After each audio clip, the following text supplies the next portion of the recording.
Hey, everybody, welcome back to Off the Wall. I'm Mike. And I'm Sol. Ted Lasso, Season 3, Episode 2. Sol, I think this might be my new favorite episode of the show. And I think it's in consideration for one of the best episodes of the show so far, period. Did it have your fantasy of Hannah Waddingham yelling at you while you're going to the bathroom? No, but I might have a new kink. But I laughed so much in this episode, and then also like right at the end just got punched right in the chest with emotion. What a stellar episode. This one's written by Sasha Garan, directed by MJ Delaney once again. Well done, absolutely well done. Hell of a good episode. Love this one so much. Sol, what'd you think?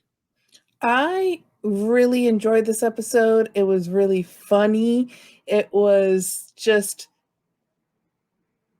it really brought stuff more together. And it was better than the first episode. And the first episode was really good. So it's just like, okay, I see what you're working with here. And I've enjoyed season 1 and 2 so much that I'm like, you guys are still lockstep with what you were doing before. And that's always the question of a season 3 is it going to be as good as the first 2 seasons? Yeah. MJ Delaney, I'm looking up credits right now. So MJ Delaney directed 2 other outstanding episodes of this show. The Hope That Kills You, which was the season 1 finale, and then No Weddings and a Funeral, which is the episode where Rebecca's father dies. And it's clear why they keep bringing her back. She is really handled this very well. I need a text message tone of Beard screaming, because I laughed so hard every time he did that my cat would run out of the room. I laughed so hard, even when he's left the locker room and he's like I broke up with her. Just go back into the room. Excellent. You had those funny moments, but then, like, as always, the show also has heart. Like the fact too that Roy would keep a posting from when he was 17 years old of what Trent Krim wrote about him back when he was trying to be edgy and make a name for himself. And so, like, edgy, it was savage. Yeah, it was super savage, but he said he was trying to be edgy. And you know how, like, oh, I'm just trying to be edgy. That's not how I actually think. But so to me, I was like, oh shit, like the fact that you can go from serious to then like you could talk to this prick now, and it was like, oh thank God. Like, and so like you have the funny moments where you're laughing, and then a second later you're like, oh my heart, and then you go back to laughing right after. It's like that, not to jump too far ahead in the episode, but like the final scene we have with Roy talking about coming from Chelsea and what it was like to go back there. Yeah. And I remember sitting on my couch and I was just like, okay, I guess this is the Give Me an Emmy episode, because holy crap, Brett Goldstein like had me choked up. I have a question for you. Since Yeah. you are not in the footy world, in the soccer, football, foosball, not even a little ball at all, no.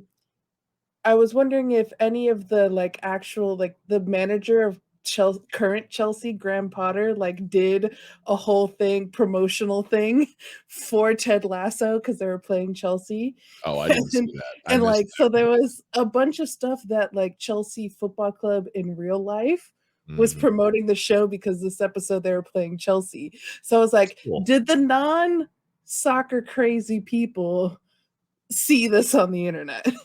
No, I completely missed that. I know that the cast got to the lead cast got to go to the White House. Yeah. Yesterday, Monday. But no, I missed that completely. But that's brilliant. I don't know why any team mentioned in this show that actually exists isn't doing the same thing. Like that is like, yeah, like that's advertising dollars, but like the viewership that's going to pull in is crazy. But also I'm pretty sure anybody who's a football fan is probably watching this show. Yeah, pretty. And can we talk about how funny Zava stuff Man, just Oh, he wants to go to Scranton, Pennsylvania. No, the English version of The Office. oh, that's right. You guys did A or pre. what was it, a pre wasn't a pre he didn't call it a prequel. He called it Yeah. something else. Shit. But Put in the comments, kids. whatever he called it, I can't remember, but I legitimately laughed because I was like, that Yeah. would be something an American says. Even though it came out way before our version, be like, oh yeah, you guys did a pre version of it. This is gonna drive me nuts now. I can't remember. It was so clever and Yeah. so good. That whole opening bit Yeah. was great in the office, and they're like, "Oh, we're gonna let you do it." Should I? What the hell? But then also it flipped that Sure. again, flip that around on Rebecca. Yeah.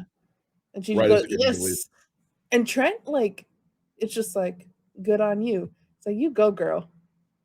And Yeah, I like that we're getting more of Rebecca because season 2 was very focused on Ted and his feelings yeah, about his divorce. And we have to remember Rebecca also got divorced in this show at the yeah. very beginning of the show. So we still haven't fully fleshed that out. And the fact that we're fleshing out that more because I guess too this is a stereotype. Women can hold on to it longer. Well, you Hold also on got to their anger and rage. it's interesting you mentioned that for a couple different reasons. So number one, like the show has been on for 3 years now, Mhm. but the show itself only takes place over the course of a year because we We have 3 football seasons. He even says 3 years. So they're in the Premier League, and then they're in the championship, oh, and you're then they're right. back in the Premier League. So You're it's right. 3 years for them as well. I thought when they got relegated, that was like it was in the middle. I don't know how football works. So when he said they No, were no, getting no. when he said we're getting bumped down, I thought it was still in the middle of a season. No, no, no, no, no. You Okay. you get bumped down at the end of a season. Okay. It depends on what place you have I don't know. It's 1st all weird to place me. to 20th place, and if Yeah. you're in the bottom 3, you get relegated, Okay. and then but you're relegated so the following year, you're in the championship. Okay. So it's not the same season. Okay. Well, okay, so I'm wrong. But either way, it still hasn't been that long, like you were saying. It has not been that long since heard of I think she's been divorced like a year longer than Ted because she mentioned in the Christmas episode, like, oh, I remember the first Yeah, Christmas after getting divorced. right. So it is interesting that, like, yeah, because season one was about, I think, her and Ted, because it was Ted Mhm. coming to terms with being a football coach and her coming to terms with Her anger. her anger and just being a proper club owner. Uh, Yeah. and I think season two was a lot of her when we had her was trying to get back to being pre Rupert Rebecca, Mhm. getting back in touch with friends and With and Sassy, family with Sassy, getting back out there dating, just trying to having fun with Sam. having a lot of fun with Sam, trying to get to a point where she can just be Rebecca and not Rebecca the club owner. Yeah. Now it's more of, okay, now I have to deal with the stuff I haven't. Now that I've kind of gotten my own life in a good spot, now I need to deal with like my professional life, which unfortunately also involves Rupert. Mhm. And Rupert I was like, "You prick." Like, literally when God, he I was hate him. just like, "What?" Because she goes, "Didn't I thought you loved Richmond."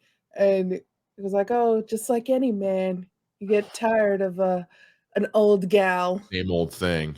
Yeah, same old thing, and I'm like, "You You bastard. prick. Fuck you." And but the thing is, and you could tell, which is why Hannah Waddingham is such a phenomenal actor, how Mhm. much that devastated her, especially too Yeah. because we saw in season 2 Rupert having a child, and Mhm. it was like, "You said you never wanted kids." Oh, And you he said was like, you "Oh, find I the didn't right want to." person. Yeah. And he was like, "Oh, I didn't want him with you." Yeah. It's and you never know if, like, that was a possibility of something that she might have wanted and gave up on by being with this man. Yeah. Uh, so the fact but that was also the catalyst to be like, "You know what? I don't give a fuck, and I'm gonna go mouth off to this guy." And like any egotistical guy, they're gonna respect you more when you're a dick to them. Yeah. Also, Rupert is. I think Rebecca and Rupert are both finding out real quick that like him screwing with her it's no longer like we saw in season 1 where he one upped her and she Mhm. just kind of crumbled. This is the Yeah. first now in season 3, he one upped her and she was like, nah, bitch. No, no, no, no, no, no, Yeah. no. This era of Rupert being able to undermine her self-worth Mhm. it's coming to an end. And I love that because Hannah Waddingham has spoken in many interviews since this show started about how she was in a similar place with Mm. her own career before Ted Lasso came along, how she thought she had kind of, missed her like peak or something. And, at her age, she thought she was just like, as a woman in Hollywood at my age, I just don't think I have a chance at any kind of career after this. Cut to she's one of the most sought after actresses in her field right now because of what Ted Lasso has done from her. We've gotten And she's advocated for West End actresses because they're not looked at, even though End has the same amount of talent as Broadway, it's not viewed at the yeah. same like level. And People so just see like it as like British Broadway, like yeah. that. So like you don't see a lot of people recruiting out of West End that is out of Hollywood the way that they would recruit out of Broadway. So her advocating for that too, and you saw the two in the Oscars too with Michelle Yeoh saying, "Don't let anyone ever say that you're at." To my ladies out there, don't let anyone ever tell you that you're out of your prime, Mhm. because Absolutely. that was the past, but that's not anymore. And we're seeing that more and more now. Is that these like people were pissed off about what was it? Marissa Tomei, they're like, she doesn't look like an aunt. And it was Oh, just like because God. people don't know what a 50-year-old woman looks like. Well, not only that, but to be fair, in every Spider-Man thing that's ever existed, they portray Aunt May like his great grandmother. Like Right. she's his aunt, and they draw her or have her look like 100. And it's like that, not including Sally Field, but everyone else, I'm like, she's Aunt May, not great great Aunt May. Like Right. so, yeah, no, it's great to see that she continues to, especially with this show, be that kind of figurehead that she's become. Mhm. With this episode, I mean, just the laughter it Mhm. incited, the emotion. Again, like Brett Goldstein So crushed it good. in this episode. Boy, no one say a word to this prick or I'm hitting you in the head. Like, Oh, that which gets me to Ted taking Roy into the shower yeah. and just letting him have it. I got to see a side of Ted that I'm not used to seeing, where he was all business. Like Yeah. no quirky speech, no gimmicks. It's like, hey, get over whatever this is, be done. Because you're gonna Which, screw up you're gonna cause a lot of mhm. problems with this. Um, which happens with guys that like Ted or people like Ted. They all have a boiling point too, which we yeah, saw a little bit with Nate, and you mentioned it last week when he yelled at Nate when he was drunk. yeah. Like, just because someone's nice all the time doesn't mean they're gonna be nice all the time if you push them to and take advantage. And I think a lot of that can also be attributed to the work he's done with his therapist, because we Mhm, saw that some of those walls come down in season 2 as well, especially when he was telling her, I think therapy is bullshit. He's like, mhm, because he had these negative experiences. So I think the right, and because he's having these crises right now in these 2 episodes of why am I here? Should I still be here? What's going on at home? Because mom has got a friend. Um, like dealing with all these, and I think, and plus the pressure that's kind of on him from Rebecca as well. I think he's just kind of like, look, this is bigger than you or me or whatever. Like this is not like this is a game. Like we're trying yeah, to make a statement here. Get right. out of your own way. Yeah, and I think too, Ted may not know shit about soccer, Mhm. but he does know how to be a good coach Yeah. because he was a good American football coach. That's the whole reason why he was kind of picked in the first place, because yeah, she thought he was gonna fail, but she had to have like some be like, he's the only one that's won a trophy in the past century. Like in the first season, when she's like has to give her reasoning, it can't be just like, oh, I got Joe Schmo off the side of the street. Right. And the fact that he knows that if there's not communication between the players, because like immediately like he stops talking Mank accent, Oh, Jamie Tart. Jamie. Yeah. Yeah. Yeah. Jamie Tart like stops talking and he's about to give advice that's gonna help the team out. And he's just like, nope. I know our team's gonna lose if we're not gonna talk this out and talk strategy, because if we don't have a strategy, we're gonna lose this game. So I need Roy to, because everyone respects Roy, I need Roy to figure his shit out. I need Roy to tell everyone that they can talk around Trend Crim. And then I need Jamie to say what he was saying beforehand so we can have a strategy to go out there, because we don't have Nate anymore. Yeah. I am so like interested in where we're going to go from here. We mentioned last time that Brett Goldstein is the writer on episode 4, which is coming up. Yeah. And something else I think is really interesting to think about is Keely Hazel, who's the model that plays Rupert's new wife, And she's or in Star whatever. Trek too. I was just like, oh, And she's I know her. I love uh, that show. but she is actually a writer of episode 8 this season. So and she's done some writing and things like that on other projects. She's been acting. I'm really curious what that episode's going to look like, because is that going to be a deep dive into a new side of Rupert and that relationship? Is it like there's a lot you can do with that? So I'm really curious to see what we're doing this season, because we've set up a lot.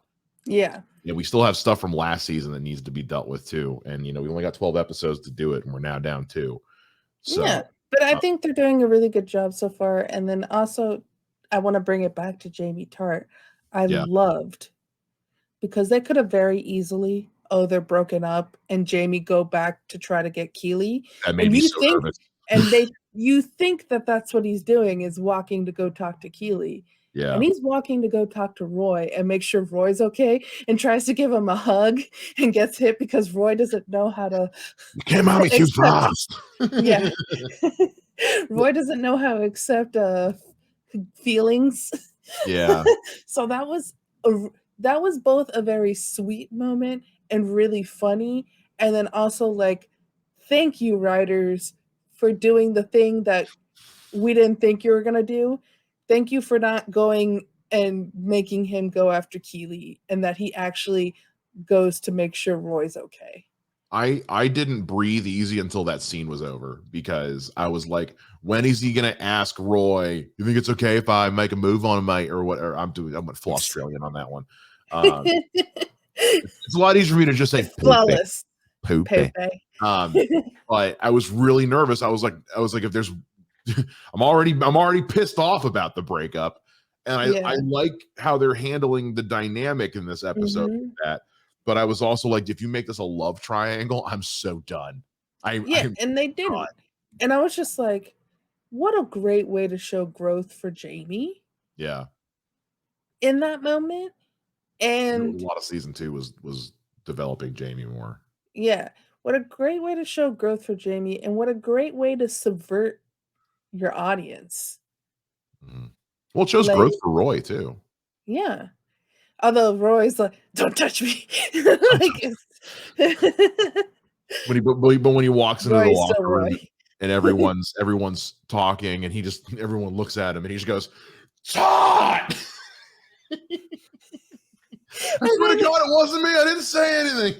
Or when Roy, when he yells out Trent Crim's name, and then Jamie's like, you know what? It's actually pretty funny when it's not directed at you.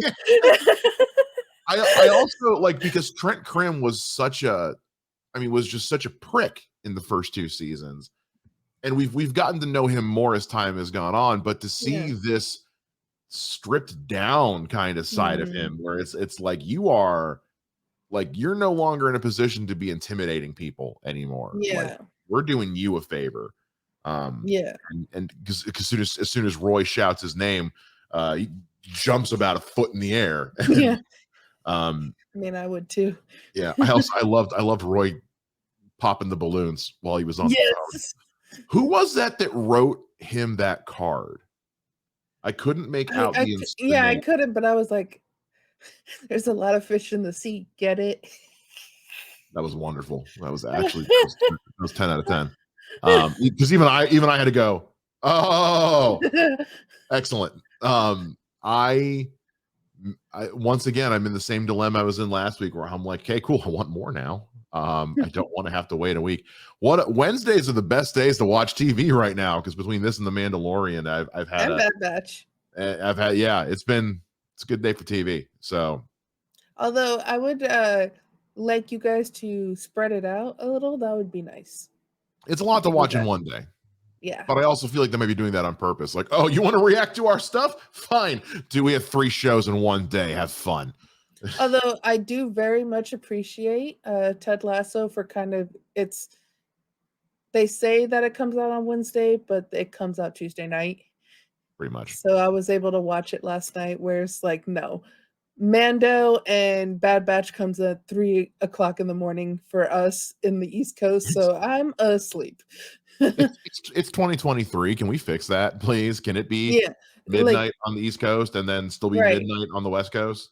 Or can you do midnight on the East Coast and like 9:00 for the West? Like, I'm sure they would be fine with that instead of midnight on the West Coast. Because I'm just saying, I mean, the world doesn't revolve around Hollywood, okay?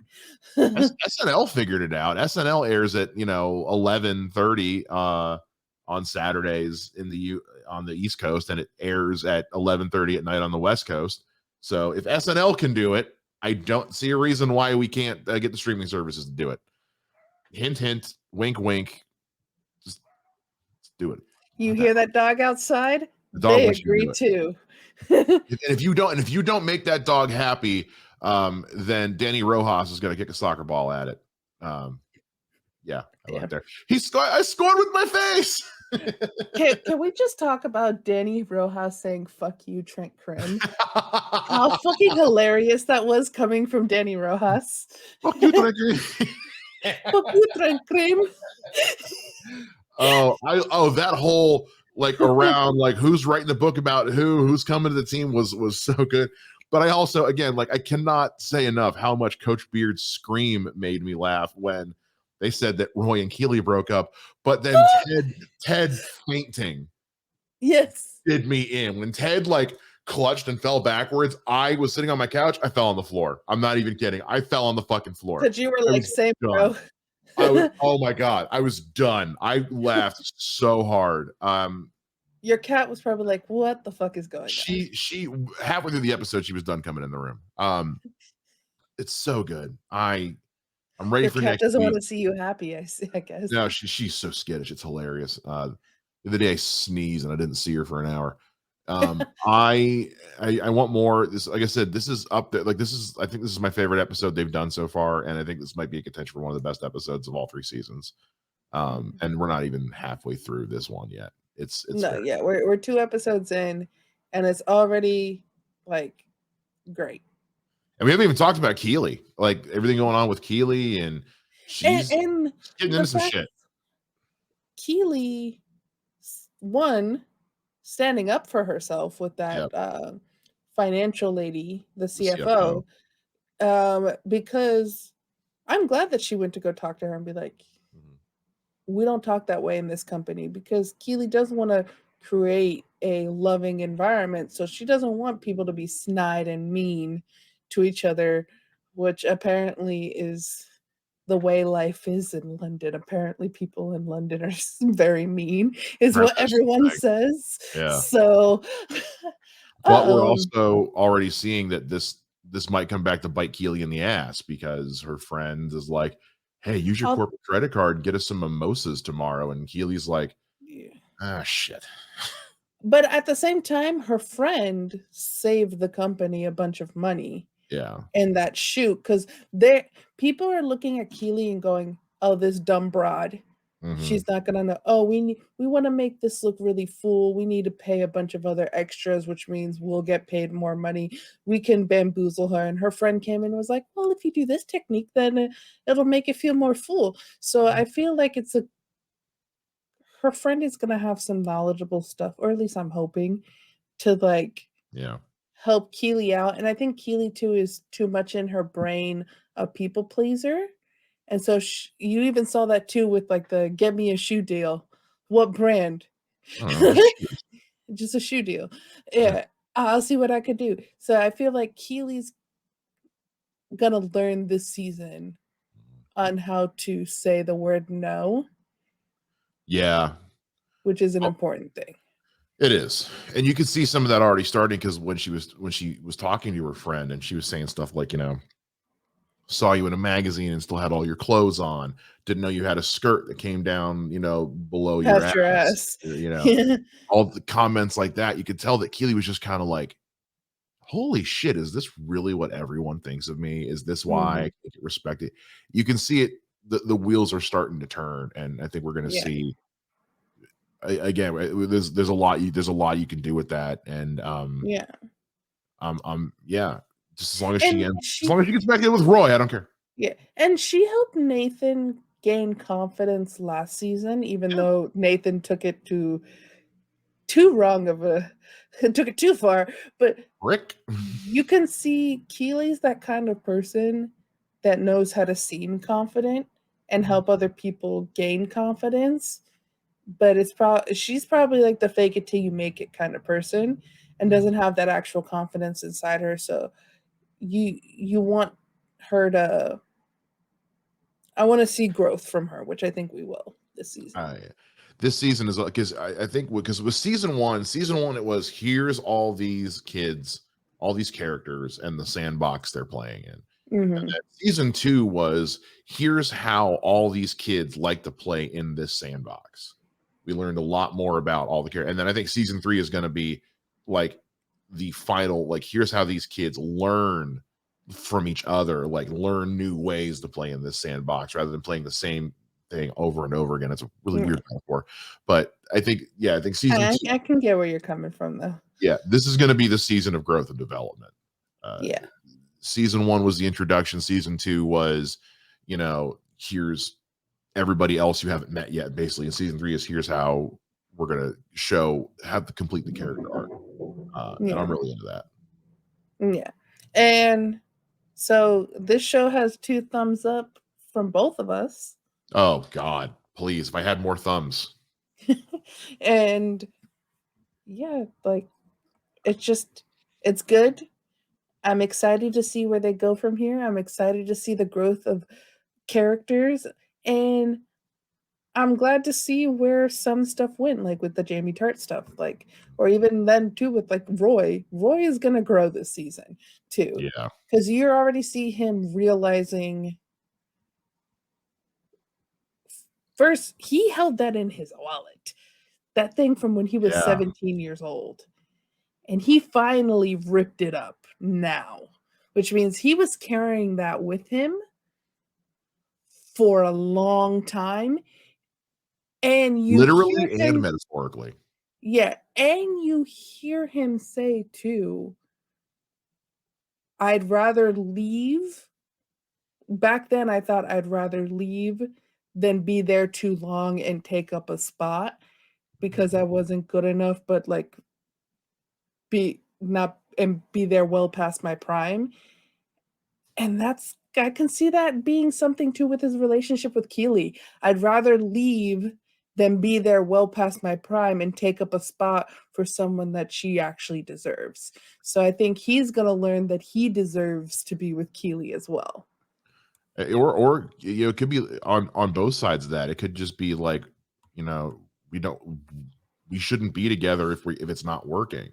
If we're not happy and we're not seeing each other, then there's no reason to stay together just for the sake of staying together. We know that.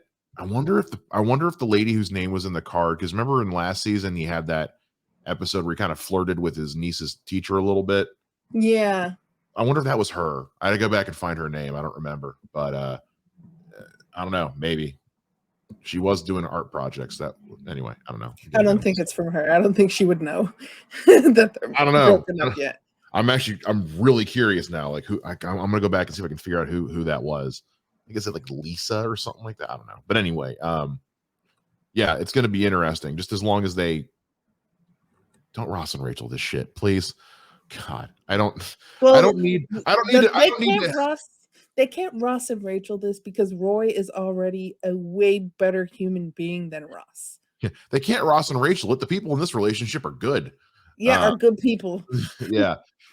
I don't want to end up hating another show that I love. I never loved Friends, but like How I Met Your Mother, it's like don't take me all the way to the end and then make me hate you, because now I can never watch How I Met Your Mother again. Please don't do that to me, Ted Lasso.